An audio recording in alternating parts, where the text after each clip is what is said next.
नमस्कार, आपका स्वागत है आपकी बात न्यूज़ चैनल में। मैं नसीम अब्बासी। बात है Indirapuram police and cyber cell team द्वारा कॉल सेंटर के माध्यम से यूएसए के उपभोक्ताओं की ठगी करने वाले 14 शातिर अभियुक्त गिरफ्तार। कब्जे से 19 mobile phone, 17 CPU, 16 monitor, 15 keyboard, 11 mouse, 16 headphone व एक लैपटॉप बरामद किया है। पुलिस ने गिरफ्तार कर अपराधियों को भेजा जेल। देखिए खास रिपोर्ट। असम विदेशों में ठगी करने वाले कॉल सेंटर का खुलासा पुलिस द्वारा किया गया है। क्या कुछ गिरफ्तारी इसमें हुई है, किस तरीके से पुलिस इस जो गैंग है उस तक पहुंची? देखिए, इंदिरापुरम थाना क्षेत्र में ये एक कॉल सेंटर चलता था जो प्राइमरली यूएस के कस्टमर्स को स्कैम करने का काम करता था। इस गैंग के 3 पार्ट होते हैं। जो मुख्य पार्ट पकड़ा गया है, इनके पास कॉल्स आते थे और ये कॉल्स रिसीव करते थे, उन कस्टमर्स को स्कैम करते थे। सॉफ्टवेयर वगैरह इंस्टॉल कराने के नाम पे, मुख्यतः एंटीवायरस सॉफ्टवेयर इंस्टॉल कराने के नाम पे उनसे पेमेंट्स लेते थे।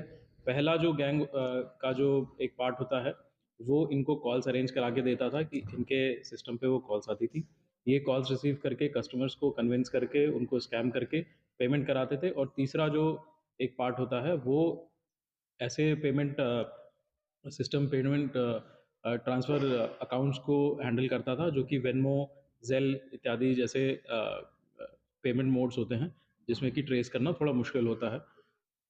ये मुख्यतः विजय तलवार करके इसमें जो आरोपी हैं, वो इस गिरोह के सरगना हैं। इसके अलावा 13 अन्य लोगों की गिरफ्तारी की गई है, जो उस कॉल सेंटर पे ये इस स्कैम का कार्य करते थे। सर, ये गैंग जो सरगना पकड़ा गया है, ये कितने समय से काम कर रहा था? कुछ ऐसा बताया कि इसने कितने लोगों को चीट कर दिया और कितने अमाउंट को लोगों से ये चीट कर दिया? देखिए, अभी जो प्रारंभिक पूछताछ में आया है, ये करीब 2 वर्ष से इस तरह का कार्य करते थे। हालांकि इंदिरापुरम में ना करके अन्य जगहों पे करते थे। दिल्ली, नोएडा इत्यादि जगहों पे इन्होंने बताया कि पहले से इनके कॉल सेंटर थे। प्रतिदिन इनके पास 150 से 200 लोगों के पास के कॉल आते थे, यूएस कस्टमर्स के। और अब तक के करीब इन्होंने 10 से 12 करोड़ रुपए की इस तरह से ठगी कर ली होगी। सर, कुछ अकाउंट फ्रीज किए गए या कुछ अकाउंटों से एक अमाउंट की जानकारी मिली हो कि कितने का ट्रांजैक्शन हुआ है, किस टाइम पीरियड में?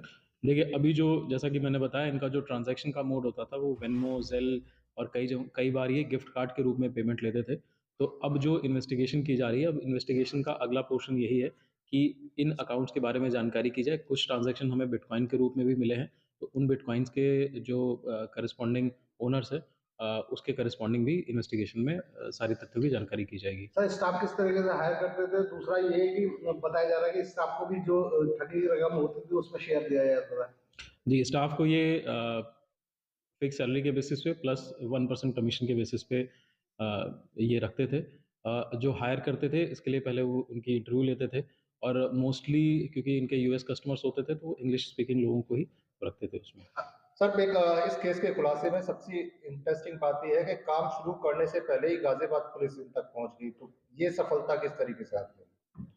देखिए, ये जो इंदिरापुरम में इनका कॉल सेंटर ये स्टार्ट हुआ था, ये जैसे कि सूचना मिली है, ये परसों से उन्होंने इसमें कार्य अभी स्टार्ट किया था। तो आपके एसीपी इंदिरापुरम साहब और इंदिरापुरम थाने को जैसे सूचना प्राप्त हुई थी, ये टीम गठित की गई थी। और टीम ने जैसे ही वहाँ पे छापा मारा, तो वहाँ पे इस तरह के उपकरण मिले, ये लोग मिले। और उनसे जब पूछताछ की गई और सारे तथ्यों की जब जानकारी की गई, तो ये सारे के सारे जो पूरा मैं आपको गैंग का मोडस ऑपरेंडी बता रहा हूँ, इस तरह के प्रकरण का खुलासा हुआ है। माना जाए सर कि जब एक डिटेल हाथ में आएगी तो करोड़ों रुपए की बात सामने आएगी, करोड़ों रुपए ये ठग चुके होंगे। बिल्कुल, जैसा कि मैंने बताया कि ये जो तीनों पोर्शन हैं इस गैंग के, तो इसमें जो इनके कॉल्स को अरेंज करते थे वो, और उसके अलावा जो पेमेंट को हैंडल करते थे, उनकी भी पूरी इन्वेस्टिगेशन में सभी तथ्यों की जानकारी की जाएगी। सर, अभी कुछ लोग फरार भी है क्या?